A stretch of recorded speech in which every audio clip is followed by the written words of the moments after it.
안녕하세요. 적폐청산입니다. 네, 고등법원 파기환송심이 21일 날 1차로 있었죠. 거기서 나온 얘기가 10월 16일에 최종 선고가 있다 그럽니다. 그러니까 1심 공판하고 그리고 바로 최종 선고가 되는 거예요. 다음 달에. 연휴 빼고 한 2주 후에 하는 거나 마찬가지입니다. 이렇게 일찍 마무리가 되는 걸 보니까 그냥 무죄로 이제 판결이 날 것 같은데, 최종 변론에서 이 지사 측 변호인단은 검찰의 억지 허위 기소를 벗어나는데 2년 가까운 시간이 걸렸다. 실체가 없는 허구의 공소 사실로 유령과 싸운 것 같았다. 검찰의 항소를 기각해서 사건의 종지부를 찍어달라. 이렇게 재판부에 요청을 했는데요. 그리고 또 검찰은 피고인 친형의 정신질환을 의심할 증거를 가지고 있으면서도 그것을 숨기고 공소 사실을 허위로 구성해 경악했다. 그러니까 이것은 검찰의 기소권 남용이다. 피고인은 회복할 수 없는 육체적, 정신적 고통 및 도민을 위해 써야 할 시간을 낭비했다.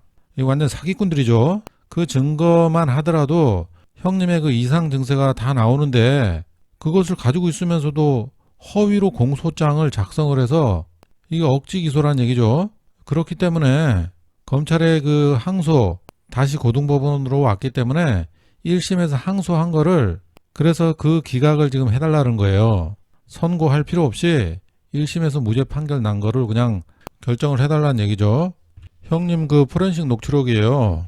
그러니까 이상 증세가 거기 수두룩하게 있는데 그 중에 이제 1심 공판이 끝날 무렵에 포렌식 분석 파일이 증거로 제출되지 않은 것을 확인을 하고 열람을 신청했는데 검찰이 허용해서는 안 된다. 이런 의견서를 5번이나 제출을 했다 그럽니다. 그러니까 완전 사기꾼들이지 이게. 그렇죠? 이건 검찰이 한 행동이라고 볼 수 없다. 그래서 그 당시 나온 거 뭐 일부만 확인을 했는데 뭐 조증약 처방 없었던 일로 하자. 의사랑 통화해서 그런 얘기를 했었고, 난동 사건 이런 녹취록도 다 있고 몇 군데. 그리고 조증약 준 것으로 추정되는 자리에 백 씨의 정신과 후배가 동석했다. 이런 걸 시인하는 통화도 있었고, 형님 그 육성으로 2002년경에 조증약을 받았다. 그리고 자살 시도를 했다. 이렇게 말한 녹취록도 있고, 그리고 이재선 씨 어머니가 제발 정신과 치료를 받아라. 내 소원이다. 여러 차례 이렇게 통화한 기록이 또 나오고, 뭐 가족 입장에서는 어머니가 가장 잘 알고 있는 거죠.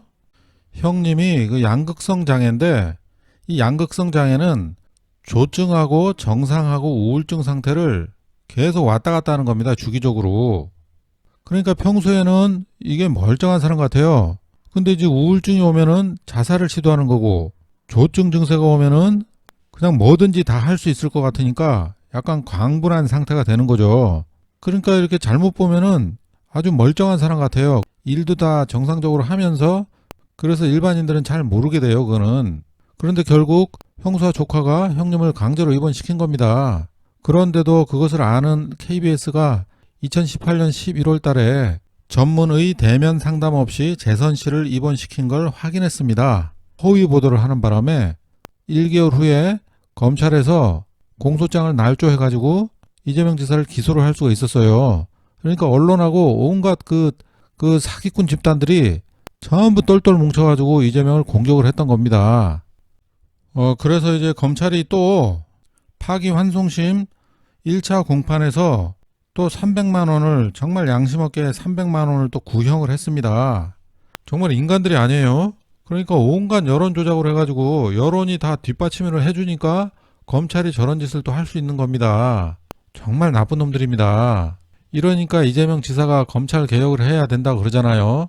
재판과 관련해서도 언론 기사 나는 거 보면은 보통 정신과 전문의 등에게 친형을 정신병원에 강제 입원시키도록 지시한 혐의 이렇게 나오는데, 이거는 정말 틀린 겁니다. 한 사람이라도 정말 제대로 이거를 알아야 되기 때문에 정신보건법 제25조에 의해서 합법적 절차를 진행했는데 직권남용으로 억지 기소를 당했다.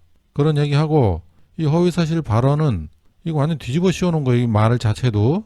친형을 강제 입원시키려고 한 적이 없다. 그런 발언을 했다고 지금 나오는 겁니다. 이게 지금 취지의 허위 발언. 이게 취지라는 얘기를 써가지고 꼭 이렇게 얘기를 한 것처럼 만들어버려요. 그럼 언론에서는 친형을 강제 입원시키려고 한 적 없다. 이렇게 얘기한 걸로 자꾸 이렇게 나오기 때문에 이 취지는 잘 안 보이거든요. 일반 사람들은. 이렇게 발언을 한 걸로 알아요. 이런 게 잘못됐다는 거.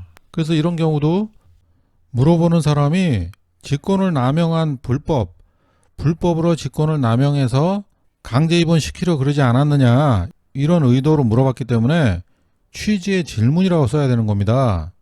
그러니까 당연히 이재명 지사는 나는 불법으로 그런 일 없다 이렇게 얘기를 한 거죠.